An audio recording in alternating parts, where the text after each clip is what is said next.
नमस्कार दोस्तों, एक बार फिर आप सभी का स्वागत करते हैं AP education centre YouTube channel पर। तो मेरे प्यारे साथियों, आज इस वीडियो का टॉपिक है सामान्य विज्ञान। इस टॉपिक से प्रश्न दोस्तों आपके एग्जाम में नॉर्मली पूछ लिया जाता है। तो दोस्तों मैंने सभी क्वेश्चन जो है सेलेक्टेड और इम्पोर्टेंट लिए हैं, जो आपके एग्जाम में डायरेक्ट क्वेश्चन बन सकते हैं। तो अगर दोस्तों आपको रेलवे में अंतिम रूप से सिलेक्शन लेना है तो पूरा वीडियो ध्यान से देखिएगा, और वीडियो पसंद आए, अच्छी लगे तो वीडियो को लाइक कर दीजिएगा, साथ ही साथ चैनल को भी सब्सक्राइब कर लीजिएगा, क्योंकि दोस्तों इस चैनल पर आपको रोजाना जो है टॉपिक वाइज क्लास कराई जाती है, जो आपके आने वाले सभी आगामी परीक्षाओं के लिए महत्वपूर्ण रहता है। तो चलिए वीडियो को शुरू करते हैं पहले प्रश्न के साथ। चलिए मेरे प्यारे साथियों, पहला प्रश्न आपकी स्क्रीन पे है और पहला प्रश्न आपसे ये पूछ रहा है, कौन सा विटामिन रक्त को थक्का जमाने में मदद करता है। मेरे प्यारे साथियों, मैं आपको बता दूं, इस वीडियो में जितने भी प्रश्न लिए गए हैं, अगर आपको किसी भी प्रश्न का आंसर पहले से पता रहता है तो अपना इसको कमेंट बॉक्स में जरूर दीजिएगा, ठीक है। तो चलिए इस प्रश्न का सही आंसर देने का प्रयास करिएगा। कौन सा विटामिन रक्त को थक्का जमाने में मदद करता है? तो मैं कहूँगा दोस्तों ये विटामिन के, यानी इस प्रश्न का दोस्तों राइट आंसर ऑप्शन बी हो जाएगा। विटामिन के रक्त का थक्का जमाने में सहायक होता है, जिससे जल्दी घाव भरते हैं दोस्तों, ठीक है, ये आपको याद रखना है। चलिए अगला प्रश्न देखिएगा, आँख का कौन सा भाग प्रकाश को नियंत्रित करता है। बहुत ही अच्छा प्रश्न है दोस्तों, इस प्रश्न का सही आंसर देने का प्रयास करिएगा। आँख का कौन सा भाग प्रकाश को नियंत्रित करता है? तो दोस्तों ये पुतली है। पुतली में दोस्तों फैलने और सिकुड़ने की क्षमता होती है, जो आंखों में आने वाले प्रकाश की मात्रा को नियंत्रित करता है दोस्तों, ठीक है। यानी इस प्रश्न का दोस्तों जो राइट आंसर बनेगा ऑप्शन सी बनेगा। चलिए दोस्तों अगला प्रश्न देखिएगा, किस हार्मोन को स्ट्रेस हार्मोन कहा जाता है। बहुत ही अच्छा प्रश्न है दोस्तों, इस प्रश्न का सही आंसर देने का प्रयास करिएगा। किस हार्मोन को स्ट्रेस हार्मोन कहा जाता है? तो मैं कहूँगा दोस्तों ये कोर्टिसोल को स्ट्रेस हार्मोन कहा जाता है। यानी इस प्रश्न का जो राइट आंसर बनेगा दोस्तों ऑप्शन बी बनेगा। कोर्टिसोल को स्ट्रेस हार्मोन कहा जाता है, जो तनाव के दौरान अधिक मात्रा में बनता है दोस्तों, ठीक है। चलिए दोस्तों अगला प्रश्न देखिएगा, मानव में लाल रक्त कोशिकाओं का निर्माण कहाँ होता है। वेरी वेरी इंपॉर्टेंट क्वेश्चन, इस प्रश्न का दोस्तों सही आंसर दीजिएगा। मानव में लाल रक्त कोशिकाओं का निर्माण कहाँ होता है? तो मैं कहूँगा दोस्तों ये अस्थि मज्जा में होता है। यानी इस प्रश्न का दोस्तों जो राइट आंसर ऑप्शन ए हो जाएगा, अस्थि मज्जा में लाल रक्त कोशिकाओं का निर्माण होता है दोस्तों, ठीक है, ये आपको याद रखना है। चलिए अगला प्रश्न देखिएगा, कौन सा अंग शरीर के विषैले पदार्थों को बाहर निकालता है। चलिए इस प्रश्न का सही आंसर दीजिएगा दोस्तों, ऑप्शन आपके सामने दिया गया है। इस प्रश्न का सही आंसर क्या हो सकता है? कौन सा अंग शरीर के विषैले पदार्थों को बाहर निकालता है? तो दोस्तों ये यकृत है। यानी इस प्रश्न का जो राइट आंसर बनेगा दोस्तों ऑप्शन सी बनेगा। यकृत दोस्तों जो है ये शरीर के विषैले पदार्थों को छानकर बाहर निकालता है। चलिए अगला प्रश्न देखिएगा, मानव शरीर में यूरिया का निर्माण कहाँ होता है। बहुत ही अच्छा प्रश्न है दोस्तों, इस प्रश्न का सही आंसर दीजिएगा। मेरे प्यारे साथियों, अभी तक आपने वीडियो को लाइक नहीं किया है तो वीडियो को लाइक कर दें। चलिए इस प्रश्न का सही आंसर देने का प्रयास करिएगा, मानव शरीर में यूरिया का निर्माण कहाँ होता है। तो मैं कहूँगा दोस्तों ये यकृत में होता है। यानी इस प्रश्न का दोस्तों राइट आंसर ऑप्शन ए हो जाएगा। चलिए मेरे प्यारे साथियों अगला प्रश्न देखिएगा, मानव शरीर में कितनी मांसपेशियाँ होती हैं। बहुत ही अच्छा प्रश्न है दोस्तों, इस प्रश्न का सही आंसर देने का प्रयास करिएगा। मानव शरीर में कितनी मांसपेशियाँ होती हैं? तो मैं कहूँगा दोस्तों लगभग में 650 मांसपेशियाँ होती हैं, जो विभिन्न कार्यों में मदद करती हैं दोस्तों, ठीक है। यानी इस प्रश्न का राइट आंसर दोस्तों ऑप्शन बी हो जाएगा। चलिए दोस्तों अगला प्रश्न देखिएगा, आंखों का रंग किस पदार्थ के कारण होता है। बहुत ही अच्छा प्रश्न है दोस्तों, इस प्रश्न का सही आंसर दीजिएगा, ठीक है, गलत मत करिएगा। आंखों का रंग किस पदार्थ के कारण होता है? तो मैं कहूँगा दोस्तों ये मेलानिन के कारण होता है। यानी इस प्रश्न का दोस्तों राइट आंसर ऑप्शन सी हो जाएगा। मेलानिन पिगमेंट आंखों के रंग को निर्धारित करता है दोस्तों, ठीक है, ये आपको याद रखना है। चलिए दोस्तों अगला प्रश्न देखिएगा, किस अंग को गिरहरी का मित्र कहा जाता है। चलिए इस प्रश्न का सही आंसर दीजिएगा। प्रश्न बहुत ही खूबसूरत है दोस्तों, किस अंग को गिरहरी का मित्र कहा जाता है? तो मैं कहूँगा दोस्तों ये पैंक्रियाज को कहा जाता है। पैंक्रियाज दोस्तों इंसुलिन और पाचन एंजाइम का स्राव करता है, जो पाचन में सहायक होता है दोस्तों, ठीक है। यानी इस प्रश्न का जो राइट आंसर बनेगा दोस्तों ऑप्शन डी बनेगा। चलिए दोस्तों अगला प्रश्न देखिएगा, प्रोटीन की सबसे छोटी इकाई क्या होती है। बहुत ही अच्छा प्रश्न है दोस्तों, इस प्रश्न का सही आंसर दीजिएगा दोस्तों।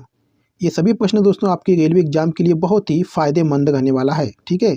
तो पूरा वीडियो जो है ध्यान से देखिएगा। प्रोटीन की सबसे छोटी इकाई क्या होती है? तो मैं कहूँगा दोस्तों ये एमिनो एसिड होता है। प्रोटीन का निर्माण एमिनो एसिड की श्रृंखला से होता है दोस्तों, ठीक है। यानी इस प्रश्न का जो राइट आंसर बनेगा दोस्तों ऑप्शन बी बनेगा। चलिए मेरे प्यारे साथियों अगला प्रश्न देखिएगा, मानव शरीर में जल की मात्रा लगभग कितने प्रतिशत होती है। बहुत ही अच्छा प्रश्न है दोस्तों, इस प्रश्न का सही आंसर दीजिएगा, ठीक है। मानव शरीर में जल की मात्रा लगभग कितने प्रतिशत होती है? तो मैं कहूँगा दोस्तों ये 60% होती है। यानी इस प्रश्न का दोस्तों राइट आंसर ऑप्शन ए हो जाएगा। सामान्य रूप से मानव शरीर में लगभग 60% पानी होता है, जो शरीर के कई कार्यों में सहायक होता है दोस्तों, ठीक है। चलिए मेरे प्यारे साथियों अगला प्रश्न देखिएगा, रक्त का तरल भाग क्या है। चलिए इस प्रश्न का सही आंसर दीजिएगा, कोई भी दोस्त गलत नहीं करेगा, ठीक है। प्रश्न बहुत ही इंपॉर्टेंट है। रक्त का तरल भाग क्या है? तो दोस्तों ये पीएस है, यानी प्रोटोटाइप रक्त का तरल भाग है, जिसमें प्रोटीन, एंजाइम और पोषक तत्व होते हैं दोस्तों, ठीक है। यानी इस प्रश्न का जो राइट आंसर बनेगा दोस्तों ऑप्शन बी बनेगा।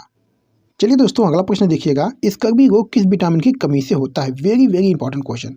इस प्रश्न का सही आंसर देने का प्रयास करिएगा, कोई भी दोस्त गलत नहीं करेगा, ठीक है। स्कर्वी रोग किस विटामिन की कमी से होता है? तो मैं कहूँगा दोस्तों ये विटामिन सी की कमी से होता है। विटामिन सी की कमी से दोस्तों स्कर्वी रोग होता है, जिसमें मसूड़ों से खून आना जैसी समस्याएं होती हैं। यानी इस प्रश्न का जो राइट आंसर बनेगा दोस्तों ऑप्शन बी बनेगा, ये आपको याद रखना है। चलिए दोस्तों अगला प्रश्न देखिएगा, मानव शरीर में सबसे बड़ी हड्डी कौन सी होती है? चलिए इस प्रश्न का सही आंसर दीजिएगा। बहुत ही अच्छा प्रश्न है दोस्तों, मानव शरीर में सबसे बड़ी हड्डी कौन सी होती है? तो दोस्तों ये फीमर की हड्डी होती है। यानी इस प्रश्न का दोस्तों राइट आंसर ऑप्शन ए हो जाएगा। फीमर जिसे दोस्तों जांघ की हड्डी भी कहते हैं, मानव शरीर की सबसे बड़ी हड्डी होती है दोस्तों, ठीक है। ये आपको याद रखना है। चलिए अगला प्रश्न देखिएगा, एड्स रोग किस वायरस के कारण होता है? बहुत ही अच्छा प्रश्न है दोस्तों, इस प्रश्न का सही आंसर देने का प्रयास करिएगा। एड्स रोग किस वायरस के कारण होता है? तो दोस्तों ये HIV के कारण होता है। यानी इस प्रश्न का राइट आंसर दोस्तों ऑप्शन ए हो जाएगा। HIV दोस्तों एड्स का कारण बनता है, जिससे रोग प्रतिरोधक क्षमता कमजोर होती है, ठीक है। ये आपको याद रखना है। चलिए दोस्तों अगला प्रश्न देखिएगा, आंख में किस संरचना के कारण दृष्टि होती है? बहुत ही अच्छा प्रश्न है दोस्तों, इस प्रश्न का सही आंसर दीजिएगा। आंख में किस संरचना के कारण दृष्टि होती है? तो दोस्तों ये रेटिना के कारण होता है। यानी इस प्रश्न का दोस्तों राइट आंसर ऑप्शन ए हो जाएगा। रेटिना दोस्तों प्रकाश को ग्रहण करती है और उसे विद्युत संकेतों में परिवर्तित करती है, जिससे हमें दृष्टि मिलती है दोस्तों, ठीक है। चलिए दोस्तों अगला प्रश्न देखिएगा, जिन का अध्ययन किसके द्वारा किया जाता है? Very very important question. इस प्रश्न का सही आंसर देने का प्रयास करिएगा दोस्तों। जिन का अध्ययन किसके द्वारा किया जाता है? तो दोस्तों ये जेनेटिक्स के द्वारा किया जाता है। यानी इस प्रश्न का दोस्तों राइट आंसर ऑप्शन बी हो जाएगा। जेनेटिक्स दोस्तों विज्ञान का वह क्षेत्र है जिसमें जीन और आनुवंशिकी का अध्ययन किया जाता है, ये आपको याद रखना है। चलिए दोस्तों अगला प्रश्न देखिएगा, मधुमेह किस अंग के कार्य में गड़बड़ी से होता है? चलिए इस प्रश्न का सही आंसर दीजिएगा, ठीक है। कोई भी दोस्त गलत नहीं करेगा, ठीक है। ऑप्शन आपके सामने दिया गया है और इस प्रश्न का सही आंसर क्या हो जाएगा? मधुमेह किस अंग के कार्य में गड़बड़ी से होता है? तो मैं कहूँगा दोस्तों ये पैंक्रियाज के गड़बड़ी से होता है। यानी इस प्रश्न का राइट आंसर दोस्तों ऑप्शन सी हो जाएगा। पैंक्रियाज दोस्तों इंसुलिन का स्राव करता है, इसके खराब होने से मधुमेह की समस्या होती है दोस्तों, ठीक है। ये आपको याद रखना है। ये दोस्तों अगला प्रश्न देखिएगा, किस अंग को रक्त बैंक कहा जाता है? बहुत ही अच्छा प्रश्न है दोस्तों, इस प्रश्न का सही आंसर देने का प्रयास करिएगा। ऑप्शन आपके सामने दोस्तों दिया गया है, सही ऑप्शन क्या होगा? किस अंग को रक्त बैंक कहा जाता है? तो दोस्तों ये प्लिया को कहा जाता है। यानी इस प्रश्न का दोस्तों जो राइट आंसर बनेगा ऑप्शन बी बनेगा। प्लिया को रक्त बैंक कहा जाता है क्योंकि दोस्तों यह पुराने रक्त कोशिकाओं को हटाने और संक्रमण से लड़ने में मदद करता है दोस्तों, ठीक है। चलिए मेरे प्यारे साथियों अगला प्रश्न देखिएगा, रक्त शर्करा स्तर को नियंत्रित करने के लिए कौन सा हार्मोन जिम्मेदार है? चलिए इस प्रश्न का सही आंसर दीजिएगा, कोई भी दोस्त गलत नहीं करेगा, ठीक है। रक्त शर्करा स्तर को नियंत्रित करने के लिए कौन सा हार्मोन जिम्मेदार है? तो मैं कहूँगा दोस्तों ये इंसुलिन है। यानी इस प्रश्न का दोस्तों जो राइट आंसर बनेगा ऑप्शन बी बनेगा। इंसुलिन दोस्तों पैंक्रियाज द्वारा स्रावित होता है, ठीक है।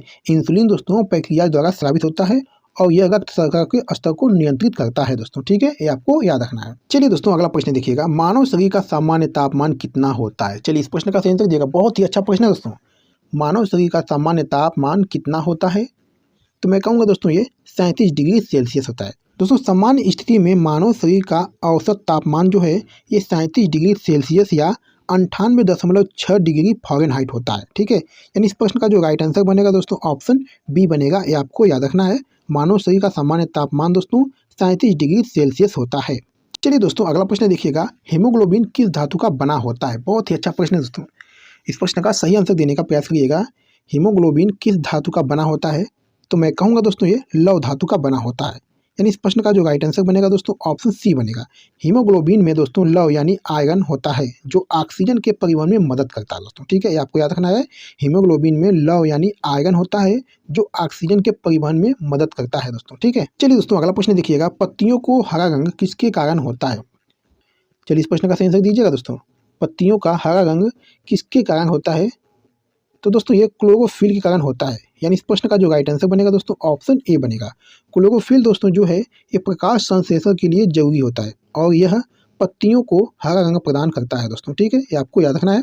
चलिए मेरे प्यारे साथियों इस वीडियो का लास्ट क्वेश्चन है, रक्त का थक्का बनाने में कौन सी कोशिकाएं महत्वपूर्ण होती हैं? बहुत ही अच्छा प्रश्न है दोस्तों, इस प्रश्न का सही आंसर देने का प्रयास करिएगा, ठीक है। कोई भी दोस्त गलत नहीं करेगा। ऑप्शन आपके सामने दिया गया है, कौन सा ऑप्शन सही होगा दोस्तों। चलिए, रक्त का थक्का बनाने में कौन सी कोशिकाएं महत्वपूर्ण होती है? तो दोस्तों ये प्लेटलेट्स होता है। यानी इस प्रश्न का जो राइट आंसर बनेगा दोस्तों ऑप्शन सी बनेगा। प्लेटलेट्स दोस्तों रक्त के थक्के बनाने में मदद करती है, जिससे रक्तस्राव को रोका जा सके दोस्तों, ठीक है। तो मेरे प्यारे साथियों, वीडियो को यहीं पर समाप्त करते हैं। आज की वीडियो में बस इतना ही। वीडियो को कैसी लगी? अगर वीडियो को पसंद आई है, अच्छी लगी है, तो वीडियो को लाइक कर दीजिएगा, ठीक है। तो चलिए फिर मिलते हैं आपसे अगली वीडियो में, तब तक के लिए धन्यवाद।